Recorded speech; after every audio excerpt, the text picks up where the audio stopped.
नमस्कार, मैं हूं संदीप चौधरी। आज सीधा सवाल में हम बात करेंगे राजनीति की और अर्थशास्त्र की, केंद्र की और राज्य सरकारों की और चुनावों की। साथ ही साथ बात होने वाली है समर्थन मूल्य की। और यह सब किस लिए?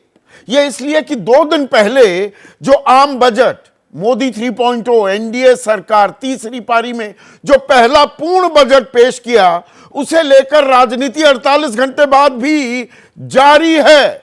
जबरदस्त जोर आजमाइश हो रही है। और अखबारों की बात हो, एक्स की बात हो, उस पर ट्वीटों का सिलसिला भी शुरू हो गया है। अब Devendra Sharma foremost agricultural expert हैं, फूड एक्सपर्ट हैं, देश के पत्रकार भी हैं और मेरे कार्यक्रम पर कई बार आते हैं। उन्होंने एक्स पर ट्वीट किया और ट्वीट की बिना उसकी नींव बनी भास्कर की एक हेडलाइन क्या कि सरकार ने क्या समर्थन मूल्य चुकाया है घटकों को बजट में। देवेंद्र शर्मा ने कहा कि अरे भाई, समर्थन मूल्य तो मांग रहे थे किसान, न्यूनतम समर्थन मूल्य कि उसे अमली जामा पहना दिया जाए, और समर्थन मूल्य क्या घटकों को दे दिया गया है। इसमें केंद्र बनाम राज्यों की राजनीति, संघीय ढांचा, उस पर दबाव प्रहार की बात भी सामने आ रही है। और आसान कर दूं, आप इशारा तो समझ गए होंगे। जो ये सरकार चल रही है बीजेपी 240 सीटों के साथ, सबसे बड़ी पार्टी तो है, अपने दम पर बहुमत नहीं ले पाई, तो वो जो 28 का आंकड़ा है, 16 टीडीपी का, 12 जेडीयू का, यानी कि आंध्र और बिहार का जो सहारा है, और जो बजट में बिहार को 59,000 करोड़ का प्रावधान अलग से किया गया, एक्सप्रेसवेज, हाईवेज, पुल बनाने के लिए पैसा दिया गया, और आंध्र प्रदेश को 15,000 करोड़ रुपए अतिरिक्त दिए गए हैं। भाई, इन्हें राजधानी भी बनानी है, वहां कॉरिडोर भी बनना है। तो इसे लेकर मल्लिकार्जुन खड़गे, कांग्रेस के राष्ट्रीय अध्यक्ष, कह रहे हैं बजट में सबकी थाली खाली, बिहार आंध्र की थाली में पकौड़ा जलेबी। पकौड़े ने भारतीय राजनीति के डिस्कोर्स में, विमर्श में फिर से एंट्री की है। जलेबी भी आई, लेकिन पकौड़ा भी आया कि सहयोगियों को दे दिए जी जलेबी और पकौड़े। हालांकि इसमें एक विरोधाभास भी दिखा कि बिहार को, आंध्र को इतना कुछ दे दिया, कांग्रेस कह रही है उन्हीं के सहयोगी लालू प्रसाद यादव कह रहे हैं कि केंद्र ने बिहार को झुंझुना बजाने के लिए दे दिया। 59,000 करोड़ रुपए झुंझुना नहीं होते। इसमें राजनीतिक संकेतों की राजनीति भी आती है क्या कि भाई बिहार को इतना दे दिया, नीतीश कुमार लेने में कामयाब हुए, उन्होंने दबाव बना दिया, और 1.5 साल बाद बिहार में चुनाव है विधानसभा के। अगले साल नवंबर दिसंबर में बिहार में विधानसभा चुनाव होने वाले हैं, तो वहां पर बहुत कुछ पॉलिटिकली एट स्टेक है। और इसीलिए बिहार तो दूर की कौड़ी हो गए, अभी तो सीधे सीधे चुनाव होने वाले हैं महाराष्ट्र में, हरियाणा में, झारखंड में। और यहां पर महाराष्ट्र की और हरियाणा की बात की जाए तो अभी एनडीए की सरकारें हैं,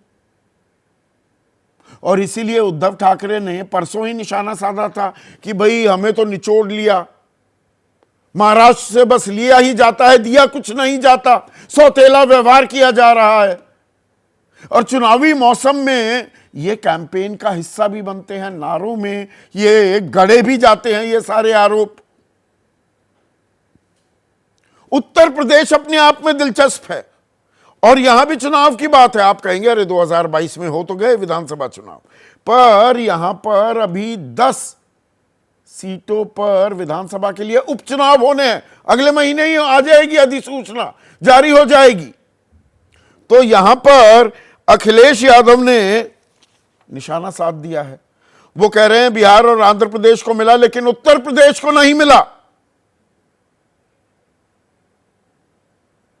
अब बीजेपी तो ये बात नहीं कह सकती, लेकिन विपक्ष को यहां पर बीजेपी को घेरने का क्या एक मौका मिल गया है इसमें राजनीतिक लाभ। राजनीतिक नफे और नुकसान की गुंजाइश भी बनती है क्या? और ये आने वाली राजनीति के क्या संकेत होंगे? देखिए, we are a federal state, हमारा एक संघीय ढांचा है। केंद्र के मातहत बहुत सारी चीजें आती हैं, फिर राज्यों की भी, और कई जगह कंकरेंट लिस्ट होती है, दोनों की चलती है। लेकिन अगर कोई विवाद हो जाए तो केंद्र की बात मानी जाती है, यही परिकल्पना है। But we are unitary in character also, क्योंकि केंद्र पर ज्यादा दारोमदार, ज्यादा जिम्मेदारी, ज्यादा जवाबदेही होती है। उसी के पास जो खजाना है, जो पिटारा है, उसकी बागडोर होती है। और राज्यों के साथ किस तरह से कदम ताल की जाए, इसी पर देश की विकास दर, देश की अर्थव्यवस्था, देश का आर्थिक एक्सप्रेसवे, हाईवे, उस पर कितनी तेजी से गाड़ी चलेगी, यह तय होता है। अब इसी में ही रोड ब्लॉक्स आने लगे, स्पीड ब्रेकर बन जाएं, मनमुटाव होने लग जाए, तो हम एक विश्व गुरु, एक आर्थिक शक्ति या विकसित भारत का जो हमने संकल्प लिया है, उसे कैसे पूरा कर पाएंगे? और इसी की एक और झलक हमें नीति आयोग में दिखी।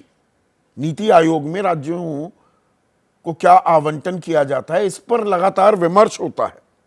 लेकिन एम.के. स्टालिन, तमिलनाडु के मुख्यमंत्री, वो बॉयकॉट कर रहे हैं जो बैठक होने वाली है। हेमंत सोरेन, झारखंड के मुख्यमंत्री, पिनराई विजयन, केरला के मुख्यमंत्री, वो नहीं आने वाले हैं। भगवंत मान, पंजाब के मुख्यमंत्री, सिद्धरमैया, कर्नाटक के मुख्यमंत्री सुखविंदर सिंह सुक्खू, हिमाचल के मुख्यमंत्री रेवंत रेड्डी, तेलंगाना के मुख्यमंत्री कि नहीं जी, नीति आयोग की बैठक में हम नहीं जाएंगे। और ममता बनर्जी जा रही हैं तो उन पर दबाव डाला जा रहा है। एम.के. स्टालिन उनसे बात कर रहे हैं कि भाई आपको नहीं जाना चाहिए। तो ये आर पार अगर ऐसे होने लगेगी तो केंद्र और राज्यों के बीच संसाधनों का आवंटन कैसे हो पाएगा? यह सहमति कैसे बनेगी? विकास का पहिया क्या घूमना बंद हो जाएगा और इसमें बस राजनीतिक आरोप प्रत्यारोप ही हावी होने लगेंगे कि राज्य कहेंगे जी केंद्र पैसा नहीं देता, केंद्र कहता हम देने को तैयार हैं, ये लेने को तैयार नहीं। बहुत सारी स्वास्थ्य की, शिक्षा की जो योजनाएं भी चल रही हैं, वो विपक्षी राज्य चलाने को इसलिए तैयार नहीं है जी, हर किसी में प्रधानमंत्री का नाम सामने आ जाता है, हमारे पास अपनी योजनाएं हैं, हम वो चलाएंगे। तो राजनीति गुड पॉलिटिक्स बैड इकोनॉमिक्स भी कर रही है क्या? यह अपने आप में एक अहम सवाल हो जाता है। और सवाल एक और जुड़ गया है, और यह बहुत अहम होता है जब मैं आवंटन शब्द पर जोर देता हूं।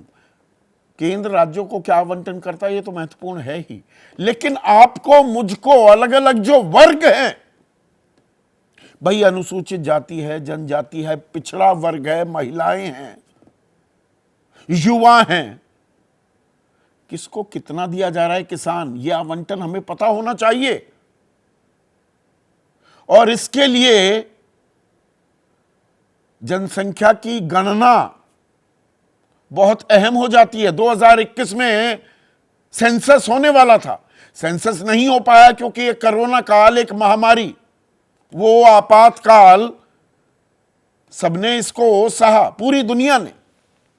लेकिन खबर यह थी कि भाई चुनाव के बाद जनगणना की प्रक्रिया शुरू हो जाएगी, पर यह तो बजट भी आ गया है, जनगणना की प्रक्रिया हमें पता नहीं। 2011 के आंकड़ों के हिसाब से सब कुछ क्या आवंटित किया जाएगा?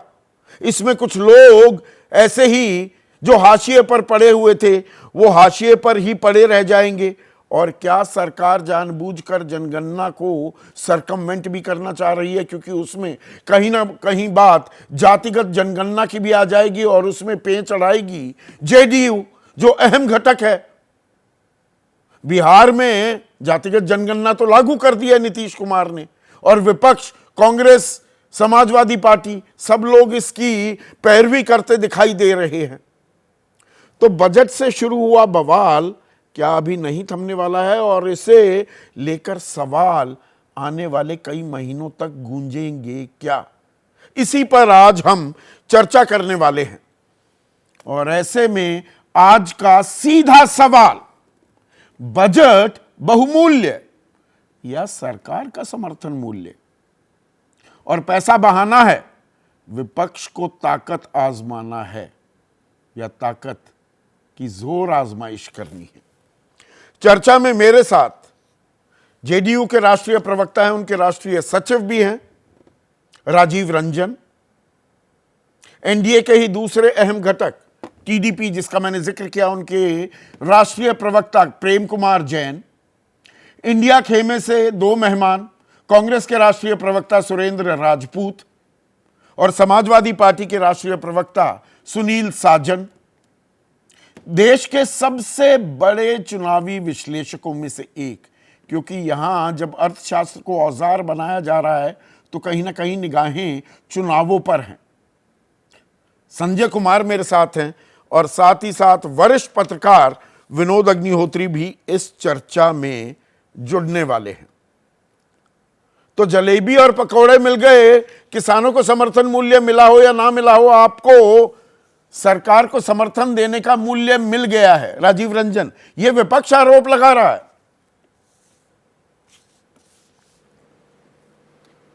देखिए, सबसे पहली बात है कि आपने काफ़ी विस्तार के साथ सभी पहलुओं पर अपनी प्रारंभिक जो राय है वो रखी है।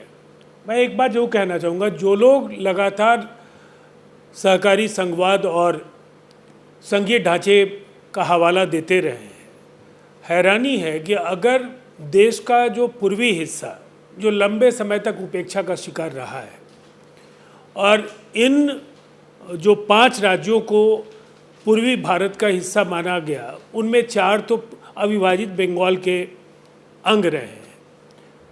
इन राज्यों में विकास की वो रफ्तार नहीं आ पाई और दशकों तक जिनकी सरकारें रही हैं उसको दोहराने की ज़रूरत नहीं है, लेकिन संसाधनों का असमान वितरण और उससे जो उपजा हुआ असंतुलन है उसकी वजह से इन राज्यों के विकास में बाधाएं आई हैं। बिहार के मुख्यमंत्री नीतीश कुमार जी के कार्यकाल में जीडीपी का ग्रोथ रेट डबल डिजिट में ज़्यादातर अवसरों पर रहा। स्पष्ट है कि 10% से ज़्यादा का ग्रोथ रेट हम लोगों ने दर्ज किया है। अब हमारे पास संसाधन नहीं थे तो निसंदेह जो हमारे पास अवसर थे वो सीमित थे, उसका बेहतर तरीके से हमने इस्तेमाल किया। लेकिन लंबे समय से इक्का दुक्का राज्य तक सीमित नहीं रह सकती ना राजीव जी। देखिए, सब राज्यों को बराबर का, किसी को थोड़ा बहुत ज्यादा मिल जाता है, किसी को कम, लेकिन अगर निर्मला सीतारमण अपनी बजट स्पीच भी देती है, शुरुआती उनका अंश पर अगर हम गौर करें, 12-13 बार आंध्र का जिक्र, 6-7 बार बिहार का जिक्र, मानो यही 2 राज्य हैं और राज्य हैं नहीं देश में। इस तरह से फेवरेटिज्म भी आने लगती है। तो पूरा विवरण आपने अभी देखिए, उसका पूरा विवरण आपने साझा कर दिया है कि किस राज्य को क्या मिला और निसंदेह जनसंख्या पर आधारित विकास का आवंटन, ये लंबे समय से हम ये कहते रहे हैं, जो पहले नहीं सुना जाता था। बिहार आबादी की दृष्टि से भी दूसरा बड़ा राज्य है और अगर आप राज्यवार आवंटन देखेंगे तो निसंदेह बिहार दूसरे नंबर पर आबादी की दृष्टि से है, तो संसाधनों के वितरण में भी बिहार को वही स्थान मिल रहा है। अब सवाल यह है कि इतना हाय तौबा क्यों? एक तरफ केंद्र में जो विपक्ष में बैठे दल हैं उन्हें बिहार को बहुत ज़्यादा कुछ मिल गया, आंध्र को बहुत ज़्यादा कुछ मिल गया ऐसा दिखता है, और बिहार का जो अपोजिशन है वो कहता है कि बिहार को तो कुछ मिला ही नहीं, प्रधानमंत्री जी ने झुंझुना थमा दिया। तो पहले तो जो उनके अंदर जो एक बड़ा विरोधाभास है वो पहले इन्हें स्पष्ट करना चाहिए, या तो मिला है या नहीं मिला है। अगर आप बिहार के आधारभूत संरचना को लेकर, बिहार की बाढ़ जैसी विभीषिका जो परिस्थितियां हैं, उसका एक सकारात्मक समाधान अगर इस बजट में दिखा है तो अर्थव्यवस्था को इसका लाभ नहीं, पहले ये असमंजस पर आते हैं। आपने तो ये पॉइंट उठाया है। एक मिनट राजीव रंजन, सुरेंद्र राजपूत, ये कंफ्यूजन है क्या? मल्लिकार्जुन खड़गे कह रहे हैं पकौड़े जलेबी मिल गया बिहार को, बिहार की अभी बात करते हैं, आंध्र पर भी आते हैं, और लालू प्रसाद यादव आपके अहम सहयोगी कह रहे हैं कि झुंझुना थमा दिया। झुंझुना थमाया है कि पकौड़े जलेबी खिला रही है सरकार? संदीप भाई, पूरी जिम्मेवारी से एक बात कहता हूं, राजीव जी बड़े अच्छे पुराने राजनीतिक सहयोगी हैं, हम तो विपक्ष वाले हैं, हमें तो बोलना है, आप मान लीजिए 1 मिनट को, लेकिन सत्ता पक्ष हमको ये जरूर बता दे, राजीव रंजन बता दें कि बिहार को स्पेशल स्टेटस मिला है क्या, अगर नहीं मिला है तो क्यों नहीं मिला है ये आप बता दीजिए। इधर उधर की बातें, कांग्रेस ने क्या कहा, लालू जी ने क्या कहा, वो अपनी जगह पर है। एक्चुअल में तो ये है राजीव रंजन जी, जो तेजस्वी यादव के साथ में मिलकर के आपने प्लान बनाए थे और केंद्र सरकार को सौंपे थे, उसके अलावा बिहार को कुछ नहीं मिला है।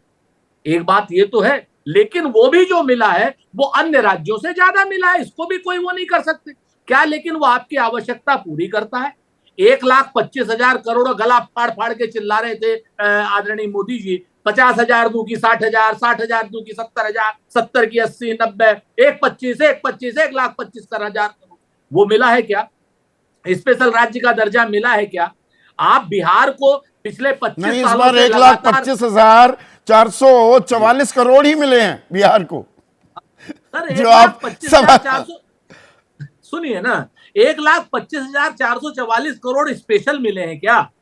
या बिहार को उसकी 42% जो जीएसटी का हिस्सा है वो मिला है, उसमें उसको जो कर वापस मिलता है वो मिला है, उसमें बिहार के हिस्से को अलग से क्या मिला है ये देखने वाली बात है।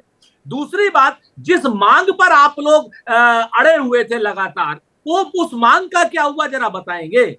नहीं बता पाइएगा। क्यों? आप ही कहते थे कि जब तक स्पेशल स्टेटस का दर्जा नहीं मिलेगा तब तक बिहार में औद्योगिक उत्पादन नहीं हो पाएगा। क्यों? जब तक बिहार विशेष राज्य का जब दर्जा मिलता है तो फिर कहते हैं समर्थन मूल्य दे दिया। तो ऐसा तो नहीं है ना कि कोई दबाव में किसी ने गर्दन दबा दी और सरकार को झुकना पड़ गया। सरकार प्रैक्टिकल अप्रोच लेकर आ रही है। फिर अगेन आप अपनी बात को कॉन्ट्रडिक्ट कर रहे हैं सुरेंद्र भाई। नहीं सर, नहीं, मैं फिर से कहता हूं, वो कहते हैं ना कि समंदर ये तेरी खामोशी कुछ और कहती है, मगर साहिल पे टूटी कश्तियां कुछ और कहती हैं। और मेरी आंखों ने देखे हैं बिहार के कई मंजर, मगर राजीव भाई के वक्तव्य कुछ और कहते हैं। सच बात यह है कि हम क्या कह रहे हैं ये इंपॉर्टेंट है, या ये इंपॉर्टेंट है कि क्या मिला है। मैं आपसे एक बात कहता हूं, इस बात से तो राजीव भाई हमारी सहमत होंगे कि बिहार को स्पेशल राज्य का दर्जा मिलना चाहिए था, बताएं हाँ या ना। और वो मिला, बताएं हाँ या ना। आज की डेट में आपको जो मिला है वो अन्य राज्यों से ज्यादा मिला है, ये बात अपनी जगह पे हो सकती है, लेकिन क्या बिहार को झुंझुने के अलावा या तेजस्वी यादव जी ने जो तो आपको क्या नाम कंपोनेंट प्लान्स दिए थे उसके अलावा मिला क्या है? तो ये आप बताइए ना। तो वही तो बात है। फिर मैं अभी भी कंफ्यूज हूं, असमंजस में हूं। अब मैं प्रियंका गांधी वाड्रा का बयान में पढ़ देता हूं। इलाज के महंगे खर्च की वजह से देश में हर साल 6 करोड़ से ज्यादा लोग गरीबी में चले जाते हैं। नेशनल हेल्थ पॉलिसी का लक्ष्य पाने के लिए जितना बजट चाहिए, मौजूदा हेल्थ बजट उसमें से 73% कम है। जनता की मांग जान बचाओ, बीजेपी की प्राथमिकता कुर्सी बचाओ। तो कुर्सी तो नहीं अरे कुर्सी बचानी होती तो पूरे खजाने को खोल देते। वो आप खुद मान रहे हैं कि नहीं, खजाना नहीं खोला गया है। ये बहुत सही बात कही संदीप भाई, आपने इतनी बढ़िया बात कही कि आप साधुवाद के पात्र हैं। जिस आदमी को 100 रुपए में जो आदमी क्या नाम समर्थन में आ जाए, उस आदमी को 10 करोड़ रुपए दे के फायदा क्या? बिहार में बोली लगा दी राजीव रंजन जी की पार्टी की। आज की डेट में भारतीय जनता पार्टी ये जान गई कि इससे ज्यादा देकर के कोई फायदा नहीं, इतना ही दे दो, उसमें काम चल जाएगा। मसला तो ये है, मसला ये है क्या? नहीं, गंभीर आरोप लगा है, बोली लगा दी। अभी तो पकौड़ा जलेबी तक बात थी, अब बोली भी लगा दी। राजीव रंजन रिस्पॉन्ड करना चाहेंगे, उसके बाद प्रेम कुमार जैन के पास भी चलूंगा मैं। देखिए सुरेंद्र राजपूत जी को मैं 2-4 बातें केवल याद दिला देना चाहता हूँ। फ्रेट इक्वलाइजेशन पर कांग्रेस कभी स्थिति साफ करे कि बिहार के साथ इन्होंने 1952 में जो पाप किया और 1993 तक कुछ छोटी अवधि के लिए उस समय जनता दल की सरकार जो नेशनल फ्रंट की सरकार बनी, उसको अगर छोड़ दें तो आपकी सरकारें लगातार रही और फ्रेट इक्वलाइजेशन बदस्तूर जारी रहा। बिहार का इंडस्ट्रियल ग्रोथ आपने रोक दिया, सेस रॉयल्टी के दरों में बेईमानी की और उसके बाद हर 5 ईयर प्लान जो जनसंख्या पर आधारित विकास का फॉर्मूला हम कहते रहे हैं उसको आपने नकारा। अन्य राज्यों के मुकाबले बिहार के साथ सौतेला व्यवहार किया। फिर आप ये सब आपके खाते में दर्ज है। आज 2014 से तो एनडीए की सरकार है ना, उसमें आप बीच में बाहर भी आ गए। ठीक है, देखिए हमारा ये मानना है कि हम स्पेशल कैटेगरी स्टेटस को लेकर नहीं जो नहीं, लगातार अतीत ये हिस्ट्री का मानदंडों लेसन की जब बात चलने ये लगता की है हम रहती थोड़े है, विषयांतर हो मानदंड जाते हैं। इन्होंने नहीं नहीं, मैं एक इसे सेकंड निर्धारित किया। प्रेम ये भी कांग्रेस के कुमार जैन के कार्यकाल में पास जा रहा निर्धारित हूं, उनको लाइए स्क्रीन पर। प्रेम कुमार जैन साहब, आप तो 60,000 करोड़ की बातें भी कर रहे थे, 15,000 करोड़ में ही काम चल गया। जो कांग्रेस के प्रवक्ता आरोप लगा रहे थे, बोली लगा दी कि इतने में ही काम चल जाएगा, बस समर्थन का कितना मूल्य है, कम से कम मूल्य में ही काम चला दिया क्या बीजेपी ने? संदीप जी, सर्वप्रथम एबीपी न्यूज़ के सभी दर्शकों को, आपको और पैनल पे मेरे सभी मित्रों को मेरा नमस्कार, जय जिनेंद्र। ये 15,000 करोड़ की बात नहीं है। मैं सबसे पहले आंध्र प्रदेश की जो प्रॉब्लम है, हर स्टेट की अपनी समस्याएं हैं, अपनी समस्याओं के निराकरण के लिए उनकी अपना सूझबूझ है। आंध्र प्रदेश की अपनी कोई राजधानी नहीं है। जिस समय हमको हमारे आंध्र प्रदेश से तेलंगाना को अलग किया गया था, हमने एक वायदा किया था कि अमरावती को हम विश्व स्तरीय राजधानी बनाएंगे, लेकिन उसका काम किसी कारणवश जगन मोहन सरकार आने की वजह से रुक गया। आज हमको उसको विश्व स्तरीय राजधानी बनाना है। क्या हम अपनी राजधानी के लिए फंड की जरूरत नहीं है? बिल्कुल है। क्या हम किसी पड़ोसी के यहाँ कितने दिन गेस्ट के रूप में रहेंगे? हमें अपनी राजधानी चाहिए। चंद्रबाबू नायडू साहब का सपना है विश्व स्तरीय राजधानी बनाना, जो देश के लिए एक बहुत बड़े गौरव का विषय होगा। दूसरा सबसे बड़ा सब्जेक्ट है हमारा पोलावरम प्रोजेक्ट। सबको मालूम है कि पोलावरम प्रोजेक्ट आंध्र प्रदेश की लाइफलाइन है। आंध्र प्रदेश की जनता का सबसे बड़ा सपना है कि वो पोलावरम प्रोजेक्ट पूरा हो। 2014 में गवर्नमेंट ने, सरकार ने उसको राष्ट्रीय परियोजना में लिया। राष्ट्रीय परियोजना में लेने के बाद आपको भी मालूम है और मैं दर्शकों को बता दूं कि 90% फंड उसको राष्ट्र द्वारा, केंद्रीय सरकार द्वारा दिया जाता है और 10% फंड भी बिना किसी ब्याज के दिया जाता है। जब ये हमारी आवश्यकताएं हैं, हमारे 8 जिले जो बहुत बैकवर्ड हैं, बाकी उनको हमें डेवलप करना है। और चंद्रबाबू नायडू साहब ने, उड़ीसा की अपनी आवश्यकताएं हैं, मैंने अपनी बात की शुरुआत में यही कहा था की भी हैं। आप राजधानी की बात कर रहे हैं। 1967 से 66 से हरियाणा और पंजाब की एक ही राजधानी चल रही है। हर कोई, फिर तो आप basically you are extracting your pound of flesh. फिर तो विपक्ष जो आरोप लगा रहा है उसमें कुछ दम है। मैंने आपको अभी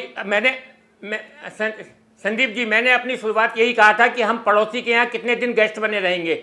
हमें अपना घर चाहिए, अपनी राजधानी चाहिए। हर राज्य के पब्लिक का, जनता का एक सपना होता है कि उनकी अपनी राजधानी हो। क्या हम आधी अधूरी राजधानी में रहें? हमारी जरूरत नहीं है कि हम उसको लें। चंद्रबाबू नायडू साहब ने भी बजट के बारे में कहा था कि वेंटिलेटर पर पड़ी हुई सरकार को ऑक्सीजन मिल गई। और मैं एक ही बात बोलूंगा कि जब पहला कदम अच्छा है, पहला कदम शुभ है, तो आगे के हर कदम अच्छे होंगे और आंध्र प्रदेश के हित में होंगे। तो एक वो पुरानी कहावत होती है, सरकार वो रुक, एक मिनट प्रेम भाई, वो एक पुराना मुहावरा है ना, अंधा बांटे रेवड़ी अपने अपने को दे। तो सिर्फ एनडीए को ही रेवड़ियां बांटी जाएंगी? आर्थिक सहयोग, संघीय ढांचे में आदान प्रदान, लेन देन, क्या सिर्फ समर्थन को देख के किया जाएगा? ये भी एक अहम सवाल हो जाता है ना। नहीं, आवश्यकता पहले जरूरी है कि किस राज्य की कितनी आवश्यकता है। और मैं फिर बोल रहा हूं कि मल्लिकार्जुन खड़गे साहब ने जो कहा है कि पकौड़ा और जलेबी थाली में परोस के दी गई है, मैं तो उनसे निवेदन करता हूं कि आप भी एनडीए के साथ मिलके जो हमारी कथा है और व्यथा है आंध्र प्रदेश की, उसमें जुड़ जाइए और उसके साथ रसगुल्ला और रबड़ी भी जोड़ दीजिए। ठीक है सुनील साजन, पर असमंजस जो अभी सुरेंद्र राजपूत भी मेरा पूरा दूर नहीं कर पाए, आपके अध्यक्ष भी वो क्या कह रहे हैं कि बिहार और आंध्र को मिला लेकिन उत्तर प्रदेश को नहीं मिला। फिर तो ये और इस बात की तस्दीक करता है कि भाई केंद्र कोई भेदभाव नहीं कर रहा है, जिन राज्यों को जरूरत है उनको दे रहा है। नहीं तो उत्तर प्रदेश को देने में क्या उनको गुरेज, कौन रोक सकता था? डबल इंजन सरकार है। अगर उत्तर प्रदेश को भी कुछ खास प्रावधान कर देते तो कहते कि देखिए ये तो अपने वालों को दे दिया, तो चित भी मेरी पट भी मेरी, और अंटा न जाने किसके बाप का।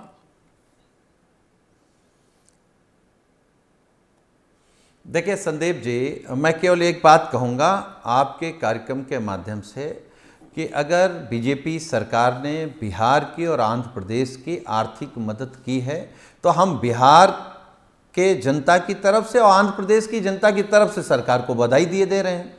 कि भाई आपको बधाई, आपने बाढ़ को लेकर के, पुल पुलियों को लेकर के और आंध्र प्रदेश में नई राजधानी को लेकर के आपने चिंता व्यक्त की। लेकिन ये बजट बिहार आंध्र प्रदेश का बजट था या ये बजट देश का बजट है? अगर ये बजट देश का बजट है और देश में आप भारत को विकसित भारत बनाना चाहते हैं तो वो केवल बिहार और आंध्र प्रदेश से बन जाएगा। अरे भाई, अगर क्या आपके उत्तर 4-5 प्रदेश की बच्चे उपेक्षा नहीं हुई हैं है? सुनील और उत्तर साजन, प्रदेश उनमें जो की- सबसे कमजोर अलग अलग स्टेज होती हैं, बचपने की, यौवन की, कौन ज्यादा है, किसे ज्यादा मदद की दरकार है, उसी को देंगे ना, बराबर थोड़ा बांट दिया जाता है।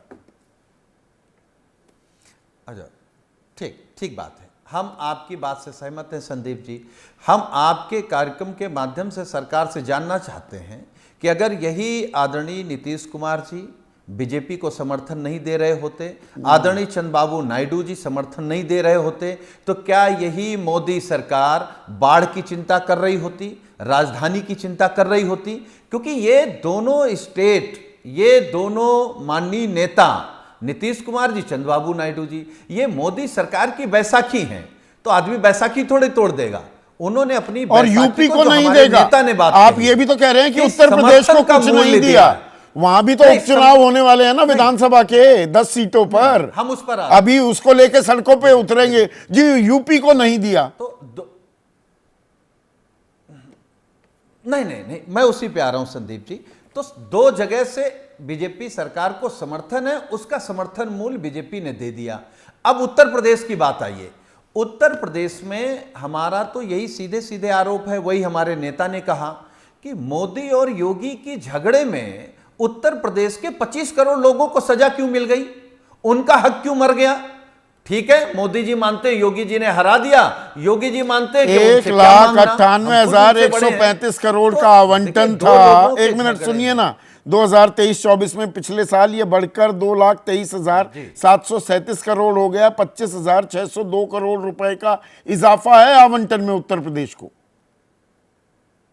तो योगी मोदी तो कदम ताल कर रहे हैं, अलग अलग अच्छा, उत्तर नहीं प्रदेश बैठे हैं। को कोई नहीं नहीं नहीं नहीं नहीं नहीं नहीं नहीं नहीं नहीं, हम ये कह रहे हैं कि जो उत्तर प्रदेश से जीएसटी और दूसरे चीजों से केंद्र सरकार को पैसा गया है, उस अनुपात में उत्तर प्रदेश को मिला है क्या? हमारा सीधा सा सवाल यह है कि अगर आपने हमसे लिया और उसके बदले में कम दिया तो हमारे साथ अन्याय हुआ ना। ये तो उद्धव अगर, ठाकरे वाली बोली उत्तर बोल रहे प्रदेश हैं को दिया होता हाँ, तो संदीप जी, महाराष्ट्र हम में भी बिहार चुनाव होने और वाले हैं। तमिल- एक लाइन मिल गई आपके चुनावी प्रचार की, यही चुनावी रैलियों में जाकर बोलने वाले भी हैं।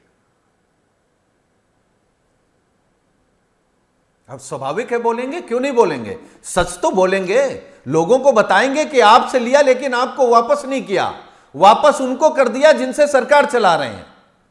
तो भेदभाव तो उत्तर प्रदेश के लोगों के साथ हुआ है, वो भेदभाव तो बताएंगे कि नहीं बताएंगे चुनाव में?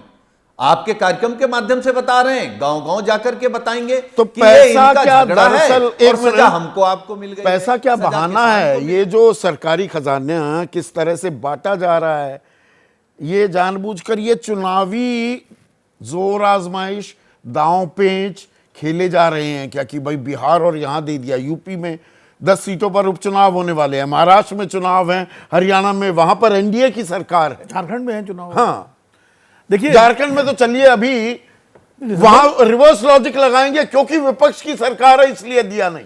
अरे वो तो है।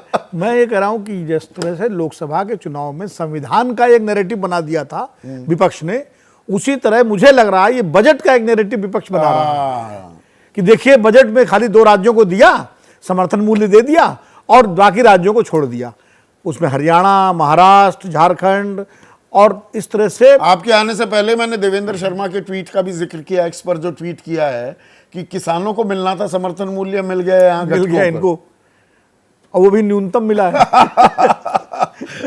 तो मैं ये कह रहा हूं कि ये जिस तरह से राहुल गांधी ने कहा कि कुर्सी बचाओ बजट है, मल्लिकार्जुन खड़गे साहब ने राज्यसभा में कहा कि जलेबी और पकौड़ा रख दिया, उद्धव ठाकरे महाराष्ट्र को लेकर के मुखर हैं, अखिलेश यादव उत्तर प्रदेश को लेकर मुखर हैं, हरियाणा वाले दीपेंद्र हुड्डा भी बोल रहे हैं। तो विपक्ष को एक मुद्दा मिल गया है बजट, और आने वाले विधानसभा चुनावों में और उत्तर प्रदेश के उपचुनावों में ये बजट का आवंटन ये सरकार के खिलाफ या भाजपा के और खिलाफ उसी विपक्ष को एक मुद्दा कड़ी में बनाएगा। नीति आयोग की बैठक का बहिष्कार 7 मुख्यमंत्रियों द्वारा और 8वें को भी जोड़ने की जो पुरजोर कोशिश की जा रही है, एमके स्टालिन जो ममता बनर्जी को बनाने निकल चुके हैं, वो कवायद शुरू हो चुकी है कि आप भी मत जाइए, तो नीति आयोग की बैठक को भी एक और उस दंगल का स्थान बनाया जा रहा है। बिल्कुल, ये इसी मुद्दे को और धार देने के लिए कि भाई हमारे साथ भेदभाव हुआ है, हमारे साथ हमारी उपेक्षा हुई है, इसलिए हम बैठक में क्यों जाएं। ये दरअसल राजनीतिक मुद्दा बनाने की पूरी कोशिश है विपक्ष की, क्योंकि एक बार संविधान को मुद्दा बना के वो उसका फायदा लोकसभा चुनाव में ले चुके हैं। तो अब ये राज्यों का मुद्दा जो है, राज्यों के हितों के मुद्दे पर आने वाले चुनाव, और इन 7 में 8वां एक और, मैं ममता की बात नहीं कर रहा हूं, दिल्ली भी जुड़े, पर दिल्ली के मुख्यमंत्री तो जेल में हैं, लेकिन जो उनकी कद्दावर मंत्री हैं आतिशी, वो क्या कह रही हैं? दिल्ली वालों के साथ बीजेपी की केंद्र सरकार अंग्रेजों जैसा व्यवहार कर रही है, दिल्ली वालों को हक का पैसा नहीं मिलता, आप केरल, तमिलनाडु, महाराष्ट्र को पैसा दे सकते हैं तो दिल्ली को क्यों नहीं? अब ये दिलचस्प बात है, तमिलनाडु, केरल वहां दे सकते हैं और वहां विपक्ष की सरकारें हैं, और तमिलनाडु वाले कह रहे हैं हमें मिला नहीं, तो हमें मिला नहीं। केरल वाले भी नहीं आ रहे नीति आयोग तो ये क्या आपस में कुछ दरारें हैं विपक्ष में भी दिख रही हैं क्या? दरारें नहीं है, ये संदीप अपने अपने राज्य का मुद्दा है। दरअसल दिल्ली में भी फरवरी में चुनाव दिल्ली, अब मैं उसी पर आ रहा था, अब चुनाव की ताल वहां भी चुनाव की जा ताल रही है। बजट को मुद्दा बना करके, बजट के आवंटन को लेकर के अलग अलग राज्यों में विपक्ष अपने अपने हिसाब से मुद्दा बना रहा है। अब इसका मुकाबला बीजेपी कैसे करती है ये देखना होगा, क्योंकि आप देखिए कल से मैं देख रहा हूं कि बीजेपी के नेताओं ने, प्रवक्ताओं ने सारा, जैसे जो आपने आंकड़ा दिया उत्तर प्रदेश को 600 करोड़ ज्यादा मिला, तो उन्होंने वो सारे आंकड़े देने शुरू कर दिए, साहब ये तो 25,600 नहीं, 25,600 करोड़। हाँ। तो इसी तरह बीजेपी के प्रवक्ताओं ने वो देना शुरू कर दिया, साहब ये गलत कह रहे हैं और हम जो है इतना हर राज्य नहीं, पर आपने एक बड़ी जो लाइन दी है, संविधान का मुद्दा जैसे ले उड़ा था विपक्ष जब 400 पार का नारा दिया एनडीए ने, बीजेपी ने चुनाव में, अब चुनाव बाद क्या ये बजट, पैसे का आवंटन एक बड़ा चुनावी मुद्दा भी बनता दिख रहा है क्या संजय? ये चुनाव के लिए बड़ा मुद्दा हो जाता है क्या? हुआ है क्या कभी, या उसे बनाने की कोशिश हो रही है? अब बनाने की तो निश्चित कोशिश हो रही है। मुझे नहीं लगता है कि जब विपक्ष कैंपेन करेगा तो इन आंकड़ों का जिक्र नहीं होगा, लेकिन एक साधारण भाषा में इस बात का जिक्र किया जाएगा कि केंद्र की सरकार उन राज्यों के साथ भेदभाव कर रही है जिन राज्यों में उनकी सरकार नहीं है या उस पार्टी की सरकार नहीं है, और उन राज्यों के साथ एक तरह से फेवर किया जा रहा है, और दोनों का जिक्र होगा, बिहार और आंध्र प्रदेश का जिक्र होगा।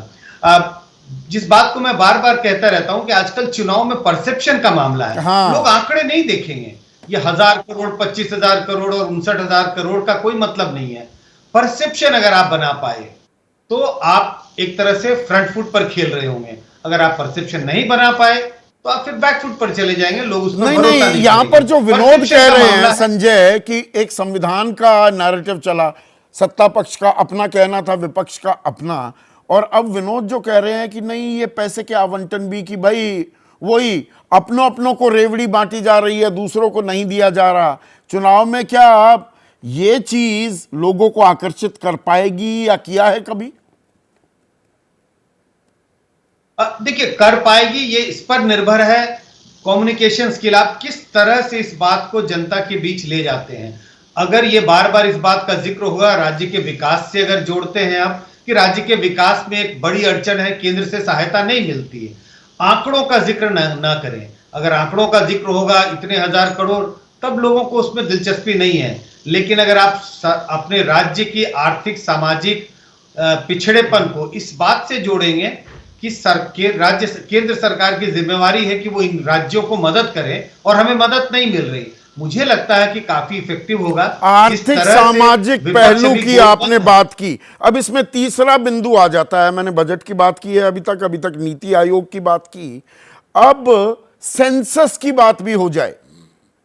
2021 में कोरोना काल के चलते जनगणना नहीं हो पाई, जनसंख्या की गिनती नहीं हो पाई, वो होनी थी, चुनाव के बाद शुरू होनी थी, पर यह बजट भी 2011 के सेंसस के आंकड़ों के आधार पर आवंटन कर रहा है। जब मैं केंद्र और राज्यों के बीच आवंटन की बात करता हूं तो आम आदमी को क्या मिल रहा है, उसके लिए आंकड़े 2011 के ही चल रहे हैं अभी तक, और जनगणना की तरफ सरकार कब चलेगी ये कोई इशारा नहीं मिल रहा। क्या उसमें जातिगत जनगणना, जो जेडीयू जैसी अहम एलाय बीजेपी की, वो तो अपने राज्य में लागू कर चुकी, ये बात भी आड़े आ रही है क्या संजय? मुझे पता नहीं कि ये बात आड़े आ रही है नहीं आ रही है, लेकिन कहीं ना कहीं विपक्ष आने वाले चुनाव में इस मुद्दे को भी एक तरह से उठाने की कोशिश करेगी और इस मुद्दे का भी सहारा लेगी, जिससे जनता के बीच में ये संदेश पहुंचाया जा सके कि केंद्र का जो भेदभाव है अलग अलग राज्यों से, उस भेदभाव में एक और ये कड़ी है कि जो सेंसस होना चाहिए, जातीय जनगणना होनी चाहिए, वो भी नहीं हो रही है। तो काफी कुछ हथियार है विपक्ष के पास। अब ये सवाल है इस हथियार का इस्तेमाल कैसे होता है। अगर वो इन हथियारों का इस्तेमाल सही तरीके से कर पाएंगे तो मुझे लगता है काफी कुछ चुनावी रणनीति में आगे बढ़ने में सफल दिखाई पड़ेंगे। और इसमें एक और आंकड़ा भी यहाँ पर, तो ठीक है राजीव रंजन, एक आंकड़ा आपके लिए भी, दर्शकों के लिए भी, जनगणना एनपीआर के लिए, नेशनल पॉपुलेशन रजिस्टर के लिए कितना खर्च किया गया था? 12,000 करोड़ से ज्यादा। और इस बार जनगणना के लिए प्रावधान किया गया है 1,309 करोड़ 46 लाख का ही। भाई जब हम आवंटन की बात करते हैं, आर्थिक सामाजिक आधार भी होता है, कमजोर राज्य को ज्यादा मिले। मैं तो कह रहा हूं ठीक है, अगर बिहार कमजोर है उसको ज्यादा मिलना चाहिए, जो भी जिसको ज्यादा संबल की जरूरत उसको करिए सहायता, पर समाज में जो पिछड़े वर्ग हैं उनको चिन्हित कैसे किया जाएगा अगर जनगणना ही नहीं होगी तो? अब देखिए मुद्दों का दिवालियापन क्या है। विपक्ष की खामोशी पर जरूर जो सुरेंद्र राजपूत या सुनील सिंह साजन की इन बिंदुओं को इन्होंने महसूस किया था या नहीं किया था। जहाँ तक बिहार का सवाल है, हमने तो कराया है और निसंदेह पब्लिक डोमेन में हमारी मांग है, लेकिन अब आवंटन के संबंध में अगर आपके पास भारतीय जनता पार्टी के स्पोक्स पर्सन होते तो बेहतर स्थिति वो स्पष्ट कर पाते। मुझे इसके बारे में कोई जानकारी नहीं है। जनगणना की ही बात कर रहा हूं, और जातिगत जनगणना हो जाए तो आवंटन बेहतर होगा। मैं आपसे सीधा सवाल पूछ रहा हूं।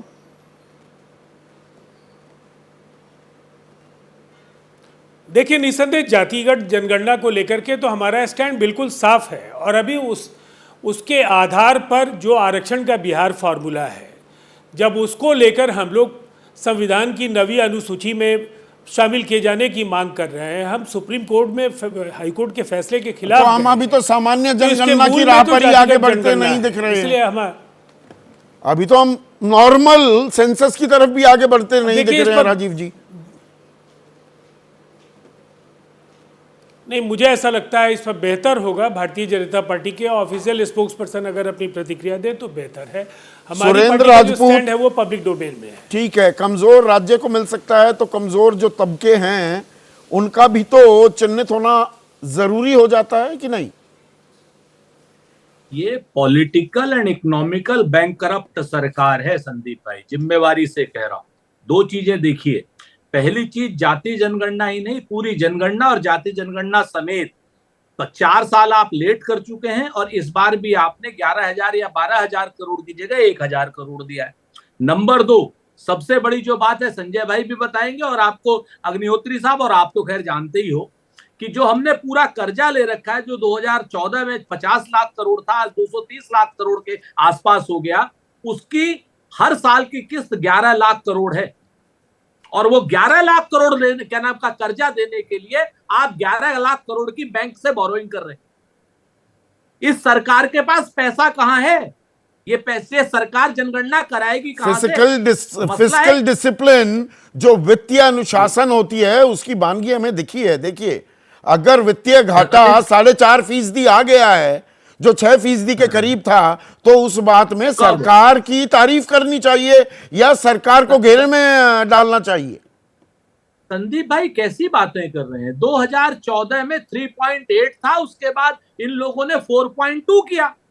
आप तो उसकी बात करो ना, आप तो इस चीज को देखो। नंबर 1 और नंबर 2, मैं तो एक बात कहता हूं कि आज की डेट में पूरी जीडीपी का 55% आप कर्जे में दे रहे हो, और मैं जिम्मेवारी से कह रहा हूं कि 11 लाख करोड़ रुपए जो आपको कर्ज का ब्याज देना है, उसके लिए ये फाइनेंशियल इंस्टीट्यूट से ब्याज कर्ज ले रहे हैं दोबारा। पर भारत की आर्थिक स्थिरता पर कोई सवाल नहीं है। जो भारत 3% का एक हमारा आकलन है कि वित्तीय घाटे को लेकर आना है, उसी तरफ सरकार वापस जाती दिख रही है। और जब आप ये कर्ज का आंकड़ा आप ठीक दे रहे हैं, पूरी बात तो सुनिए, पर 2014 में जब आपकी सरकार गिरी थी, हार गए थे आप चुनाव, उस वक्त ये भी एक हकीकत है जो बीजेपी कहती है, पर जहां सही कहती है वो भी मैं उठाऊंगा कि फ्रजाइल 5 में हमारी अर्थव्यवस्था आ गई थी। आज कोई भारत की इकोनॉमी को फ्रजाइल 5 का हिस्सा नहीं मानता है। सर संदीप भाई, मैं फिर से कहता हूं, एक दिन इकोनॉमिस्टों को बुलाइए ठीक तरीके से और बात कीजिए फ्रजाइल 5 कौन से पैरामीटर्स पे, और आज पांचवी अर्थव्यवस्था कौन से पैरामीटर्स पे। अगर पर कैपिटल इनकम 149वें नंबर पर है, तो भाड़ में जाए ऐसी पांचवी अर्थव्यवस्था जो अडानी को खाली पैसा दे रही हो, सारे संसाधनों को अडानी को दे करके, अडानी को 25,000 एम्प्लॉइज के साथ में दुनिया का सबसे बड़ा आप बिजनेसमैन बना करके कह दो कि हमारी अर्थव्यवस्था नहीं हो रही है, अडानी की अर्थव्यवस्था बढ़ रही है।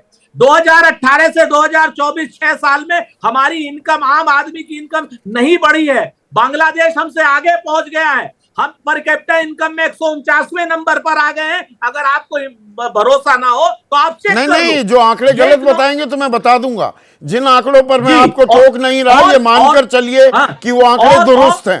और आज की डेट में आपने पॉलिटिकल और इकोनॉमिक बैंकरप्सी कर दी। अभी जैसे उत्तर प्रदेश के उस लिए बात को आप दोहरा रहे हैं। अब ये सवाल प्रेम कुमार जैन के लिए भी, 1 मिनट, सुरेंद्र राजपूत, पैसा सिर्फ अपनों को बांट रहे हैं। कॉर्पोरेट वर्ल्ड में अमीरों को उद्योगपति वो और अमीर होते जा रहे हैं, 280 गुना इजाफा हुआ है उनकी वेल्थ में। आम आदमी की आमदनी सिर्फ 27% बढ़ी है, और राज्यों में भी उन्हीं को पैसा जो आपके सहयोगी हैं इस बात को और आगे बढ़ा रहे हैं। सुरेंद्र राजपूत, प्रेम कुमार जैन।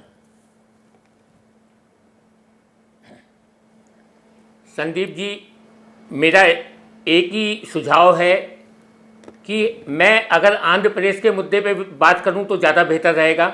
आंध्र प्रदेश के मुद्दे इतने ज़्यादा अहम ज़रूरी है कि मैं उसके लिए बात करना ज़्यादा ज़रूरी समझूंगा। और कांग्रेस के जो विपक्षी हैं, इनका उठाने के लिए तो मैं 2 शब्द बोल सकता हूं कि औरों के ख्यालात की लेते हो तलाशी, औरों के ख्यालात की लेते हो तलाशी, कभी अपनी गिरबान में भी तो झांका करो। इसलिए मैं सिर्फ यही बोल रहा हूं कि हमारा उद्देश्य इस समय जो आंध्र प्रदेश में गड्ढे बन चुके, जो परेशानियों के गड्ढे हैं, उनको भरना है। और उन गड्ढों में जो कमजोर तबके के लोग हैं उनकी गणना तो कर लीजिए, काउंटिंग तो हो जाए कि कौन कमजोर है इस वक्त, कौन नहीं है। 2011 के आंकड़ों के आधार पर ही आवंटन हो जाएगा। निसंदेह चंद्रबाबू नायडू साहब का ध्यान हर गरीब तबके पे, आंध्र प्रदेश के आखिरी जनता तक, जो लाइन की आखिरी जनता है उस तक हमारा ध्यान है। और यह हमारा विश्वास भी है और प्रण भी है कि हम उस तक हर सुविधा पहुंचाएंगे और उसके लाभ के लिए कार्य करेंगे। सुनील साजन, यहां पर हमारे दर्शक हैं, लोगों की लगातार राय आ रही है। वो कह रहे हैं किसानों को एमएसपी गारंटी कानून क्यों नहीं, आंध्र प्रदेश को, बिहार को हजारों करोड़ मिल गया। धनबाद झारखंड के रहने वाले हैं अनवर शमीम, वो ये सवाल पूछ रहे हैं, समर्थन मूल्य पार्टियों को मिल गया, किसानों को नहीं मिलता। देखिए संदीप जी, जो सवाल, हाँ देखिए संदीप जी, जो सवाल आम जनता पूछ रही है आपके चैनल के माध्यम से, सोशल प्लेटफॉर्म के दूसरे माध्यम से, वही सवाल तो समाजवादी पार्टी कह रही है कि जो आपको सरकार चलाने में समर्थन दे रहे हैं उनको आपने समर्थन मूल्य दे दिया, तो उनको और किसको देंगे? मतलब आप कौन से राजनीतिक आदर्शवाद की, 1 मिनट सुनील साजन भाई, कौन से आदर्शवाद की, कौन से यूटोपिया की बात कर रहे हैं? वो शांभवी चौधरी नई सांसद बनी है एलजेपी की, वो ठीक कह रही हैं, अगर बजट में सहयोगी दलों की मांग पर विचार करके पैसा दिया गया तो उसमें क्या आपत्ति हो सकती है? अरे आप सरकार, अखिलेश यादव की सरकार थी 2012 से 17, जो आपके घटक थे उनकी बात तो सुनोगे ना।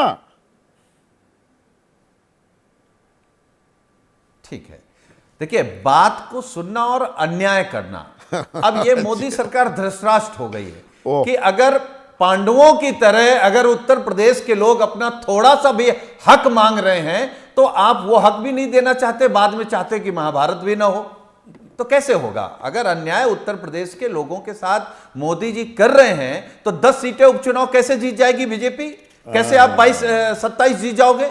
और ये सच है जो आप कह रहे थे, जो विनोद जी कह रहे थे, अभी हम आपके कार्यक्रम में कह रहे हैं, भी तो गांव-गांव घर-घर जाकर के कहेंगे ये भेदभाव भाजपा सरकार ने उत्तर प्रदेश के लोगों के साथ, उनके किसानों, पिछड़े, दलित भेदभाव हो भी रहा है या ये साथ कोरी राजनीतिक स्क्रिप्ट लिखी जा रही है?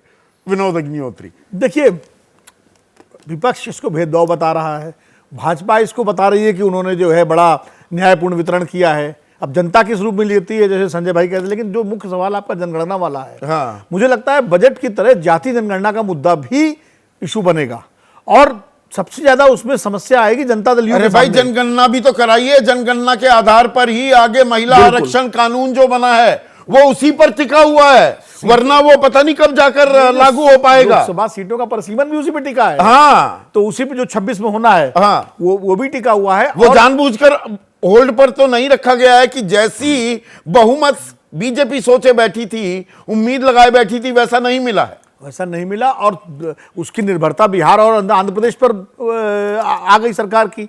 तो सबसे बड़ा तो चुनौती आएगी राजीव रंजन जी की पार्टी के सामने, क्योंकि ये कब तक इस मुद्दे पर शांत बैठेंगे। ये मुद्दा तो राष्ट्रीय मुद्दा कांग्रेस उठाएगी, समाजवादी पार्टी उठाएगी, सारे जो विपक्षी गठबंधन है, शायद तृणमूल कांग्रेस ना उठाए, वो इस मुद्दे पर घेरेंगे इनको। और ये मुद्दा भारतीय जनता पार्टी की सरकार के लिए एक बड़ा इशू बनेगा भविष्य में। तो कहां देखिए, बात सिर्फ बजट की नहीं है, बात सिर्फ पैसे के लेन देन की, आवंटन की नहीं है, ये बात और आगे तक जाती है। इसमें राजनीतिक पहलू जुड़े हुए हैं, इसमें विधानसभा के चुनाव हैं, इसमें जनगणना जुड़ी हुई है, इसमें परिसीमन है, इसमें महिला आरक्षण है। तो ये कड़ी आप देखिए कितनी लंबी जाती हुई दिखाई देती है। अब बजट पेश हो गया है और बजट के बाद पैसे के आवंटन को लेकर राजनीति हो गई है, इसके चुनावी मायने भी हैं और राजनीतिक भी। राजेंद्र काइनौर हैं, मोहाली पंजाब में रहती हैं। इनका कहना है कि पक्ष विपक्ष दोनों का लक्ष्य समान आर्थिक और सामाजिक विकास पर होना चाहिए। यानी कि ये पहिए हैं, केंद्र और राज्य साथ चले, सत्ता पक्ष विपक्ष, कहीं सत्ता वाले राज्यों में है सरकार में तो कहीं विपक्ष भी है, साथ चलेंगे तभी विश्व गुरु बन पाएंगे। क्या इस पर भी कभी मंथन होगा?